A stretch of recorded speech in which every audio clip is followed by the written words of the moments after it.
ஏண்டா சந்தைக்கு போயிட்டு தக்காளி வெங்காயம் உருளைக்கிழங்கு இதெல்லாம் ஒவ்வொரு கிலோ வாங்கிக்க. அப்படியே கூறுல கேரட்டு பீன்ஸு பாவக்காய்லாம் கூறுல இருக்கும், அதெல்லாம் கொஞ்சம் கொஞ்சம் வாங்கிக்க. மீதி அமௌண்ட்டை பத்திரமா எடுத்துட்டு வந்துடணும்டா, பார்த்து போயிட்டு வா. டேய் அப்பாவுக்கு ஒரே தலைவலி. அப்படியே நம்ம மெடிக்கல் ஷாப்ல தலைவலிக்கு மாத்திரை வாங்கி வந்துரு. அதான் 100 ரூபாய் கொடுத்துருக்கல. சரிப்பா. 100 ரூபாய கொடுத்துட்டு இவன் என்னென்ன சொல்றான் பாரு. சந்தைக்கா போறீங்க? இல்ல போய் சாமி கும்பிடுறேன். அக்கா அப்படியே 1 கிலோ தக்காளி வெங்காயம் மட்டும் வாங்கிட்டு வந்திருக்கோம். சரி காசு உங்ககிட்ட எதுக்கு காசு வச்சு வாங்கிட்டு வைப்பா, அக்கா வந்தா நான் தாரேன்.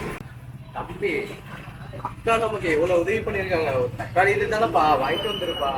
காசு அதான் 100 ரூபாய் கொடுத்துருக்கல, மீதி காசு பத்தமா வந்துடா. ஓகே பேசாம இவனை கொன்றலாமா?